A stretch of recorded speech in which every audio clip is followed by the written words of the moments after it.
Hi, and congratulations on your 2020 Nissan Kicks SR. I love this vehicle. It's got a ton of pep to it. It's fun to drive, it's comfortable, and has lots of features. I know that you're going to love it just as much. That's why you bought it. So there's a lot of features on this that we went over during delivery. Let's refresh your memory on what you got with your vehicle. And if you still have any questions at the end of this, please don't hesitate to get in touch. We're going to start here at the infotainment system, and we can see we've got a nice 8-inch display here. It is full touchscreen. I'm going to go into my sources so I can show what I have for audio. AM, FM, satellite radio is free for the first 3 months. USB, Bluetooth, auxiliary. The moment that you hook your phone up to this, depending on the type of phone, you also have Apple CarPlay and Android Auto. Those will appear once connected. So lots of options there for your audio system. We're going to jump back here. I want to go to the settings for a moment. In here is where we're going to connect your phone. So under connections, you're just going to hit add new. Then you're going to go into the settings on your phone and into Bluetooth settings. You're looking for My Kicks. Once you've added this, press allow or accept for any messages that pop up. That's going to allow you to load your address book. If you have an Android phone, once it's fully connected, you need to back out and go into your security settings. Then you need to go into Smart Lock, and you're going to add a trusted device, and you're going to add My Kicks. This is going to allow your phone to stay connected after your lock screen has come on your Android phone. Once you get home, I want you to connect to your Wi-Fi.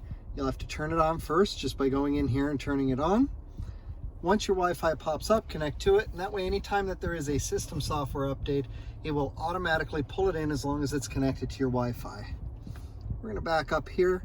Our clock button, this is an important one because twice a year you're going to have to change your clock. You just come in, set clock manually, and then it's as easy as bumping the hour up or down. If you want to change the date, if necessary, you can do it right there as well. We're going to back out all the way to our radio. Now I'm going to hit my camera button here, and what we're going to see is I have a view out the front of the vehicle, as well as a 360-degree bird's eye view around the vehicle. Now that view out the front will show up when you're in park. It will also show up if you're in drive, as long as you are 10 kilometers an hour or lower. The 360-degree view around your vehicle is utilizing a camera in the front grille, your backup camera, and cameras underneath your mirrors. If I press it again, I now get a view down the passenger side of the vehicle. It's great if you're parking near a curb. Just put this yellow line right on the curb. You're going to be 6 inches from the curb. If I'm in reverse, I get the same thing. Now, as you can see the orange line there, I do have predictive lines as I move my wheel, and I have distance markers. With my distance markers, green, yellow, and red hash marks. As long as whatever's behind you stays above the red hash marks, you have room to safely open your hatch. Really, really nice feature. We have a digital climate control system, so set the temperature that you like, set it for auto. Your air and your airflow where it's going and your fan speed will automatically adjust itself to try and get you to that temperature as fast as possible, and then readjust as necessary to maintain the temperature. If you want to manually set them, you can adjust your airflow here. If you strictly want it on the front windshield, there's a quick access button here. And then over here, we've got our rear defrost, which activates our heated side mirrors. And I can manually adjust my fan with this dial. Now I'm going to push the auto so that you can see what happens. You can see right away the fan is dialing up because it's pretty warm in here at the moment. But I'm going to turn it back down so that you can hear me. And it turns off the auto by doing so. My heated seats are right here. I've got high, low, and off. Down below I've got a USB port, an auxiliary port, and a 12-volt power port. So lots of options there. I also have a couple more USB ports over here. These are strictly for charging, where the port up here is going to interact with the vehicle using Apple CarPlay or Android Auto, or a thumb drive full of music. On my steering wheel here, I've got a button that's going to allow me to answer a phone call or hang up. And then this button is my voice recognition. That's going to allow me to make an outbound call, or depending on the type of phone that I have and the capabilities, I can access the voice recognition system on that. This button is going to turn on my cruise, and I will see up here when I push it, it shows up. From there, I've got my controls for my cruise. On the left side of my wheel, I have volume for my radio. Now this is an amazing radio system. You have a Bose premium sound system, and it's built right into the driver's headrest for surround sound. To get to that, that's in the settings. under sound, personal space, and then your tune scroll button will allow you to change the focus of it. If it's all the way around, like so, that will give you your surround sound. My two buttons here are going to go through my presets on my radio. So over here I'm on preset 1, but if I change this down here, I can see preset 2, preset 3, and so on. So I have full access to that right from here. My OK button with the arrows around it is for my driver assist display.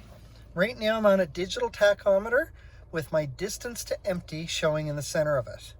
I'm going to hit my right arrow here beside the OK button, and it's going to take me over to my audio. Now from this screen I have total control of my audio. We've already seen the volume buttons. We've seen the buttons to take me through my presets on my radio. If I'm streaming through Bluetooth, Apple CarPlay or Android Auto or USB, it'll skip tracks using those same buttons. But from this screen, if I press the OK button, I also change the source of my audio. So to satellite, Bluetooth, auxiliary, AM, and back to FM. And if there's anything connected in the USB drive, that becomes an option as well. My next screen to the right is my average fuel economy, which is running quite high at the moment, and we're going to see why. As I move over, I have a digital speedometer as well as my radio info on the bottom. And where the digital tachometer had the distance to empty in the center, the moment I leave that screen, my distance to empty shows up down here. Now, one of the common things that we've been hearing from customers, this bar here, fully silver, and we get the little red bar underneath. We get somebody who says, I was expecting a full tank of gas and I'm almost empty. That silver bar is what moves. That's the bar for your indicator for your gas. So in this case, it is full. It will move down and you'll have just a black space there as it's moving down. Now, if we notice on the side here, I've got 6 dots in total.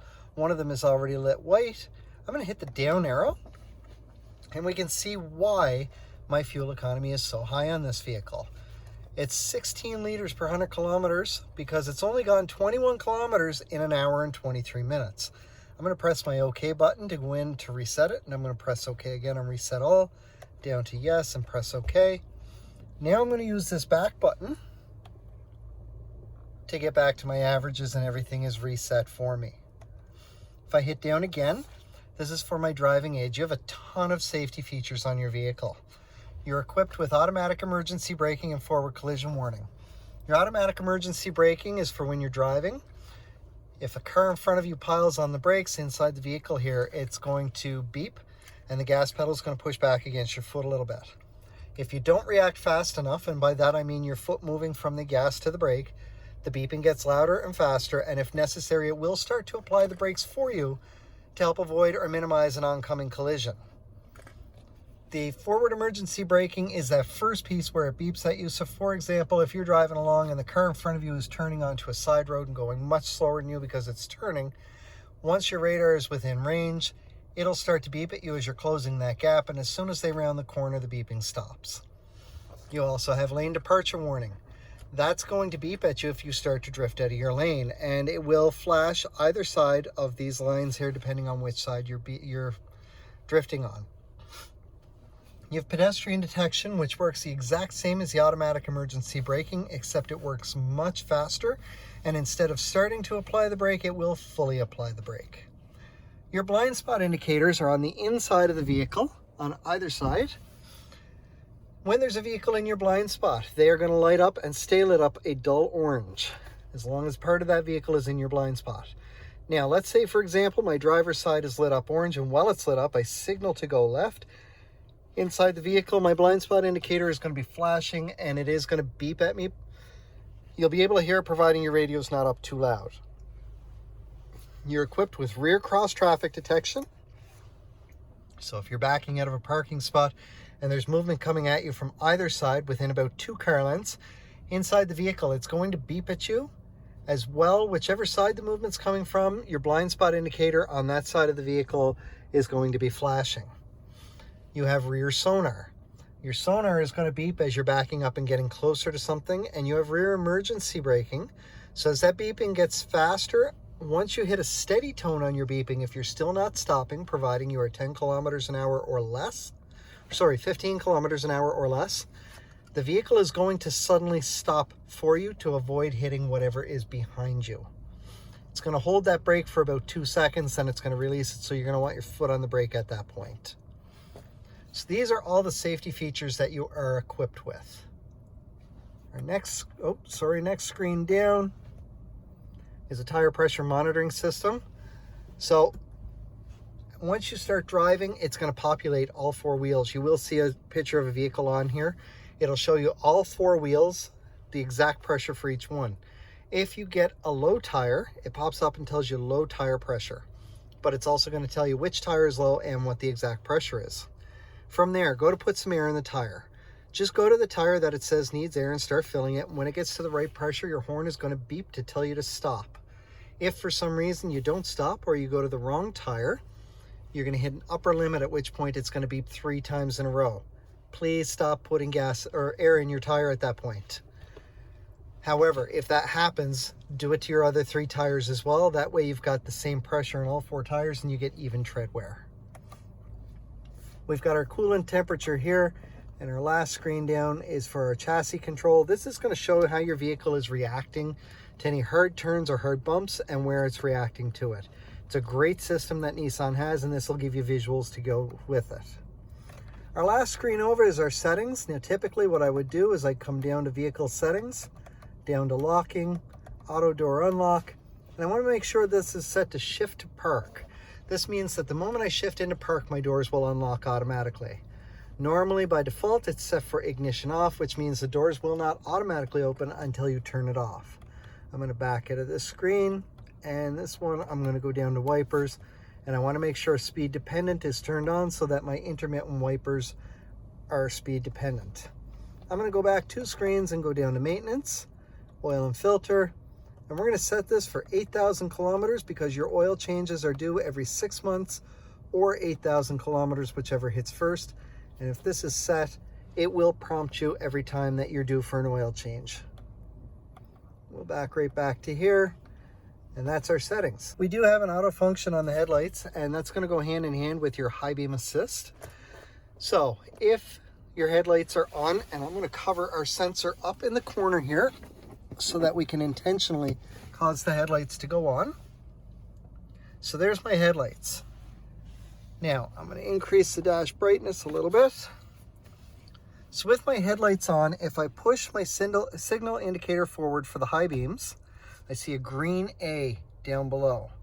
Now using the camera that's up here, which is what we use for our lane departure warning and pedestrian detection, it's looking for lights up ahead or brightness. If there is a car in front of you, whether it's driving the same direction or coming at you, it's going to read those lights and your high beams will automatically turn off. The moment that there's nothing in front of you, providing it's dark enough, your high beams will come on and you will get the usual blue light that you're used to. And I'm going to turn the auto off so that we can see what our blue light looks like up here. So that will automatically come on when there are no cars in front of you. On our key fob, we have our panic button or find my car in a parking lot, unlock, lock, and remote start. To work the remote start, you're going to hit lock and then hold the top button for 5 seconds. From there, it will remote start your vehicle from up to 200 feet away, and it will run for 10 minutes. Once you get in, you still need to engage the vehicle by putting your foot on the brake and hitting the start button, the exact same thing that you do to start it.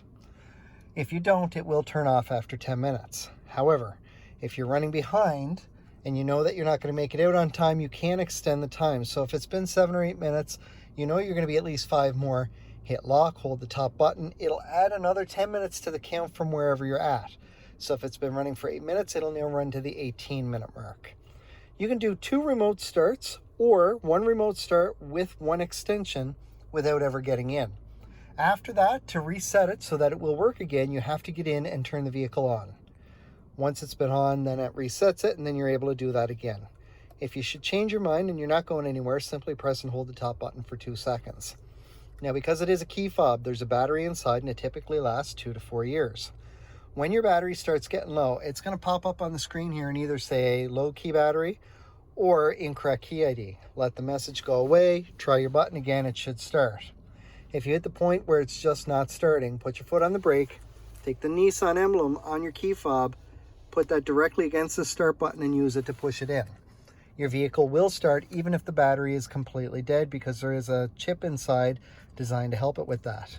Now, if your battery is dead and you can't get in because of the key fob being dead, on the back, there is a key inside the fob. There is a keyhole in the driver's side door. All you got to do is pop that out, put it in, and then, as we said, put the emblem on the start button and use that to push it in. From there, you're going to want to go get a new battery. If you want to change it yourself, just put something in one of these two little recessed areas, give it a twist, that'll pop open. Inside is your battery, which looks like a watch battery, just a little bit bigger. The number on your watch battery, on the battery, is the size of your battery. It's about $6 or $7 to go and get a new one. Or if you don't want to do it yourself, just pop into the Nissan store. They'll do it for you. They'll test the battery in the process. It's hassle-free. It costs $1 or $2 more. Congratulations again on your 2020 Nissan Kicks SR. This is one of my favorite vehicles. I love how it drives. It's very peppy. It's great on the highway and amazing on gas. I know you bought it because you loved it. I hope that you continue to enjoy it for the duration of the time that you have it. I look forward to seeing you when it comes time for the next one.